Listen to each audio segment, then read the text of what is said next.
Commissioner Sargodha division, जहां ज़ेब अवान ने deputy commissioner Khushab फरवा आमिर के हमरा असिस्टेंट कमिश्नर दफ्तर नौशहरा की नई इमारत का इफ्तिताह किया।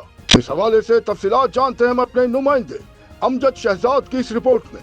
मैं हूँ वादी सून से अमजद शहजाद, कमिश्नर सरगोदा डिवीजन, जहां ज़ेब अमान ने डिप्टी कमिश्नर खुशाब फरवा आमिर के हमरा असिस्टेंट कमिश्नर दफ्तर नौशहरा की नई इमारत का इफ्तिताह। इस मौके पर assistant commissioner Samina Bashir, director development Bilal Hasan समेत मुख्तलिफ महकमों के अफसरान मौजूद थे।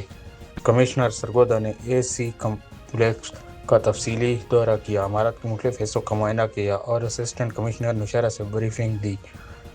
कमिश्नर सरगोदा और डिप्टी कमिश्नर खुशाब ने एक AC कम्प्लेक्स के अहाते में शजरकारी की मुहिम के पौधे भी लगाए। बाद अज़ां कमिश्नर सरगोदा ने boys high secondary school Naushahra का भी दौरा किया। आपने रिपोर्ट मुलाहिजा की। मजीद खबरें और अपडेट्स जानने के लिए देखते रहिए Faiz news network. Faiz news, Faiz सबके लिए।